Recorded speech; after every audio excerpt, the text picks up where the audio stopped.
রিতের কাকিমা বিদ্যাকে কথা শোনালে বিদ্যার হয়ে মুখ খুলে রিতের মা। হ্যাঁ বন্ধুরা, এমনটাই দেখা যাবে।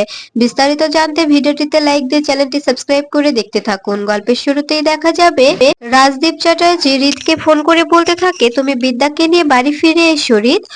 আমি বিদ্যাকে মেনে নেব, আমি বিদ্যাকে পুত্রবধূর স্বীকৃতি দেব। তখন তখন এই কথাটা শুনে অবাক হয়ে যায় রিত। রিত বলতে থাকে, তুমি সত্যি বলছো বাবা, তুমি সত্যি বলছো?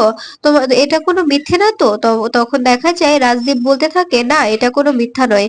এরপরেই ফোন কেটে দিলে রূপ এসে রাজদীপকে বলতে থাকে, কি ব্যাপার রাজদীপ চ্যাটার্জি, আপনি কি কোনো নতুন পাশার চাল চালছেন নাকি? এভাবে এভাবে বিদ্যাকে মেনে নেওয়ার কারণ? আপনি আপনি কি কোনো নতুন করে গুটি সাজাচ্ছেন? তখন দেখা যায় রাজদীপ বলতে থাকে, প্লিজ রূপ, এভাবে কথা বলিস না। আমি তো তোর দাদা হই, তাই না? তুই এভাবে সবসময় আমার বিরুদ্ধে কথা বলতে পারিস না। তখন রূপ বলতে থাকে, আমি কথা বলতে পারি দাদা, তুমি তুমি যেভাবে অনবরত এভাবে নিজের ছেলেকে নিয়ে বাজি খেলছো, অবশ্যই আমি এভাবে কথা বলতে পারি। ঠিক তখনই রূপের ওয়াইফ এসে বলতে থাকে, দাদা আপনি সত্যি বলছেন আপনি বিদ্যাকে মেনে নেবেন? তখন দেখা যায় রাজদীপ বলতে থাকে, হ্যাঁ তোমরা বরণডালা রেডি করো, বিদ্যা আসছে। এরপরে এরপরে এই কথাটা শুনে খুশি হয়ে যায় রিতের বোনেরা। এরপরে রিতের বোনেরা সবাই মিলে রূপের ওয়াইফকে বলতে থাকে, কাকিমা সত্যি সত্যি বৌদি বৌদি আসছে, বিদ্যা বিদ্যা আসছে এখানে? তখন রূপ বলতে থাকে, বিদ্যার যা আত্মসম্মান বোধ, আমার মনে হচ্ছে না মেয়েটা আসবে। এদিকে দেখা যায় বিদ্যাকে রিত বলতে থাকে, বাবা তোমাকে যেতে বলেছে, বাবা তোমাকে মেনে নেবে, কিন্তু বিদ্যা কোনোভাবে রাজি না হলে তখন তখন দেখা যায় রিত বিদ্যাকে অনেক কিছু বোঝাতে থাকে আর বলতে থাকে, তুমি শুধু শুধু শাঁখা সিঁদুর পরে ও বাড়িতে ঢুকো, আর আর ওখানে গিয়ে তুমি রিভেঞ্জ নেবে। ও রাজদীপ চ্যাটার্জি কলেজে যেটাই করতে চাইবে, তুমি বাড়িতে কলেজের তাণ্ডব শুরু করলে তুমি বাড়িতে তাণ্ডব শুরু করবে। রাজদীপ চ্যাটার্জি যেখানে যেটা করতে চাইবে, তুমি উল্টো বাড়িতে সেটা করবে। ওনার চোখের সামনে থাকতে পারবে তুমি, ওনাকে চোখে চোখে রাখতে পারবে। প্লিজ বোঝার চেষ্টা করো। তোমাকে তোমাকে যদি প্রতিশোধ নিতে হয়, তোমাকে যদি কিছু করতে হয়, তবে তোমাকে চ্যাটার্জি বাড়িতে অবশ্যই ঢুকতে হবে। রাজদীপ চ্যাটার্জির মুখোমুখি তোমাকে হতেই হবে। এরপরে দেখা যায় বিদ্যা বলতে থাকে, কিন্তু আমি ওখানে যেতে চাই না, আমার ওখানে গেলে হেজিটেট বোধ হবে। তখন তখন দেখা যায় রিত বলতে থাকে, প্লিজ বিদ্যা বোঝার চেষ্টা করো, আমি তোমার কাছে কখনো হাজবেন্ডের অধিকার চাইবো না, কিন্তু কিন্তু তুমি তোমার নিজের স্বার্থে ও বাড়িতে চলো। তুমি তুমি ও বাড়িতে থেকে লড়াইটা করতে তোমার সুবিধে হবে, আমি তোমার পাশে থাকবো। প্লিজ বোঝার চেষ্টা করো। আমার মম তোমার পাশে থাকবে, আমার মম তোমার পাশে সব সময় থাকবে, কখনো তোমাকে এসব কিছু করতে বাধা দেবে না। তুমি একটু বোঝার চেষ্টা করো।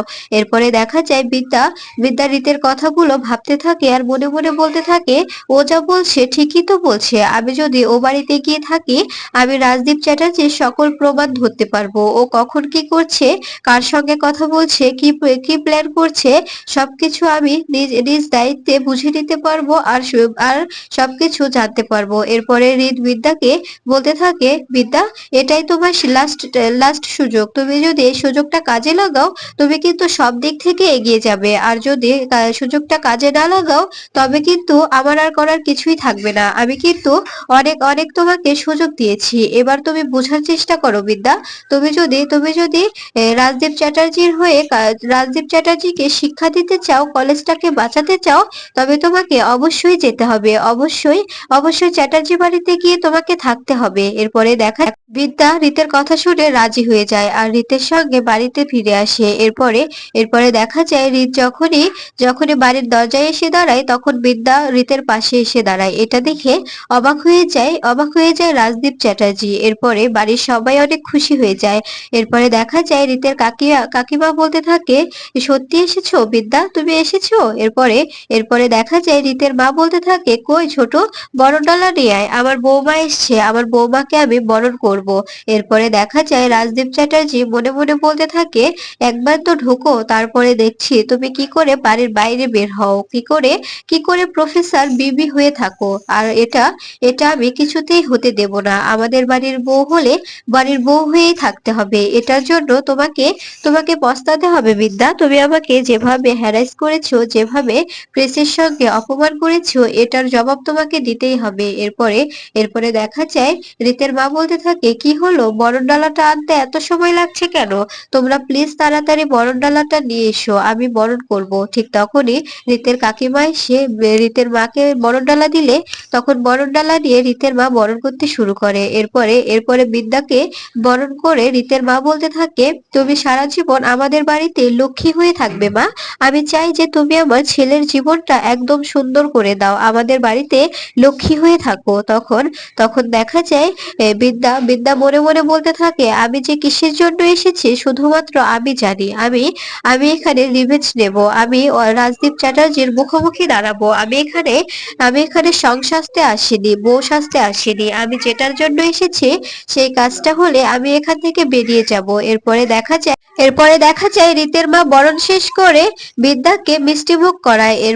এরপরে বলতে থাকে, মা তুমি সুখী হও, আমি তোমাকে আশীর্বাদ করে দিচ্ছি। এরপরে রিতকে আশীর্বাদ করে বলতে থাকে, তুই আমার লক্ষ্মী বৌমাই রে সেজ বাবা, আমি তোর কাছে ধন্য, আমি তোর কাছে ঋণী। এরপরে দেখা যায় রীতের মা রিতকে আশীর্বাদ করতে থাকে আর বলতে থাকে, আমি আশীর্বাদ করি তুই যেন সবসময় বিদ্যাকে নিয়ে ভালো থাকিস। এরপরে দেখা যায় বিদ্যাকে দুধে আলতায় পা চুবিয়ে ভিতরে প্রবেশ করানো হয় আর বিদ্যা প্রবেশ করতে থাকে আর আর এক এক করে প্রতিজ্ঞা নিতে থাকে কি করে রাজদীপ চ্যাটার্জিকে শিক্ষা দেবে। এরপরে বিদ্যা মনে মনে বলতে থাকে, আমাকে যেভাবে ঠকানো হয়েছে ঠিক সেভাবে আপনাকে ঠকাবো আমি। আমাকে হাতে ধরিয়ে এভাবে ঠকানো হয়েছে তো ঠিক সেভাবে আপনাকে আমি ঠকাবো। আপনি হাড়ে হাড়ে বুঝতে পারবেন যে বিদ্যা ব্যানার্জিকে ঠকানোটা কিরকম অপরাধ। এরপরে বিদ্যাকে ঘরে নিয়ে আসলে তখন দেখা যায় বিদ্যাকে রীতের কাকিমা বলতে থাকে, ফাগুনের জন্য যে বেনারসিটা কিনা হয়েছিল এটাই বিদ্যাকে দিয়ে দাও, বিদ্যা পড়বে। তখন বিদ্যা বলতে থাকে, সেটা না হয় ফাগুনের জন্যই থাক, আমি কারো জন্য কেনা জিনিস ব্যবহার করি না। তখন দেখা যায় রীতের বোনেরা বলতে থাকে, তা তা রীত চ্যাটার্জিও তো অন্য কারোরই জিনিস তাই না, তবে সেটাকে কেন নিয়েছো তুমি? তখন দেখা যায় এই কথাটা শুনে বিদ্যা চুপ করে থাকলে তখন রীতের মা বলতে থাকে, প্লিজ তোমরা ওর সঙ্গে এভাবে কথা বলো না। এরপরে দেখা যায় রীতের কাকিমা বলতে থাকে, আচ্ছা বিদ্যা তুমি এভাবে কথা বলছো কেন? সবকিছু তো কিনা আছে তাই না, সেগুলোই তুমি নিয়ে নাও। বিদ্যা তুমি তো এবারের বউ, ফাগুন তো আর এ বাড়িতে আসবে না, তো ফাগুনকে কি করে দেবে এগুলো? এগুলো যেহেতু ফাগুনের জন্য কিনা হয়েছিল মানে রীতের বউয়ের জন্য, তুমি যেহেতু এখন রীতের বৌমা তাই তাহলে তো রীতের বউয়ের জিনিসগুলো তোমারই প্রাপ্য তাই না? তখন দেখা যায় বিদ্যা বলতে থাকে, আমি যেগুলো পরে থাকি, আমি যেগুলো পোশাক পরি আমি সেগুলোই পরবো। আমি কোনো দামি শাড়ি পরতে পারবো না। আমি রাজদীপ চ্যাটার্জির অত ঘুষের টাকার শাড়ি, এত দামি জিনিসপত্র আমার শরীরে সইবে না, আমি এগুলোর ভার বইতে পারবো না। তখন দেখা যায় রীতের কাকিমা বলতে থাকে, তুমি ভীষণ রুড, তুমি অনেক অনেক রুড ব্যবহার করছো বিদ্যা, তুমি আমাদের কিন্তু অপমান করছো। তখন বিদ্যা বলতে থাকে, সরি, আমি এখানে অপমান করার মতো কোনো উদ্দেশ্য নিয়ে কথা বলিনি, কিন্তু আমার যা আত্মসম্মান বোধ আমি সেখান থেকেই বলছি, আমি রাজদীপ চ্যাটার্জির টাকায় কেনা কিচ্ছু নিতে পারবো না, আমি কিচ্ছু ব্যবহার করতে পারবো না। এরপরে দেখা যায় রীতের বোনেরা বলতে থাকে, আমরা চাই যে তুমি আমাদের ভালো ভালো বৌদি হয়ে এ বাড়িতে থাকো, আমরা চাই না যে তোমার জন্য আমাদের সম্পর্কটা নষ্ট হয়ে যাক, আমরা চাই যে আমাদের বৌদি অনেক ভালো থাকবে। আমরা তো এটাই ভেবেছিলাম যে আমাদের বৌদি বিদ্যা অনেক ভালো, কিন্তু তুমি যেভাবে কথা বলছো এতে তো আমরা কষ্ট পাচ্ছি। এরপরে দেখা যায় তখন রীতের মা বলতে থাকে, বিদ্যা তুমি অনেকটাই আমার মতোই তুমি, আমিও রাজদীপ চ্যাটার্জির এই সব কিছু পছন্দ করি না, কিন্তু কি করব বলো, আমাকে এসব কিছু সহ্য করে থাকতে হয়। আমি তো সন্তানের মা, আমি তো আর চাইলেও যেতে পারি না। সন্তানগুলোকে ফেলে কি আর যেতে পারলি বলো?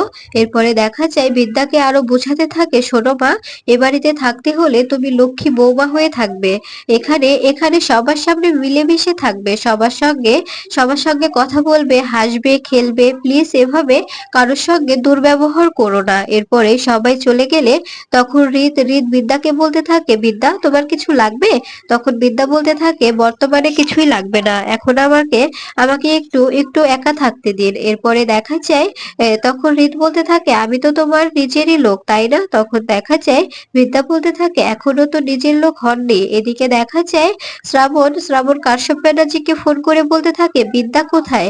তখন কাশ্যপ ব্যানার্জি বলতে থাকে এখন বিদ্যা আছে চ্যাটার্জি বাড়িতে বউ হয়ে। এরপরে এটা শুনে অবাক হয়ে যায় শ্রাবণ। এদিকে দেখা যায় বিদ্যা বলতে থাকে আমি যে উদ্দেশ্যটা নিয়ে এখানে ঢুকেছি সেই উদ্দেশ্যটা আমার পূরণ হয়ে গেলে আমি কিন্তু এ বাড়ি ছেড়ে বেরিয়ে যাব।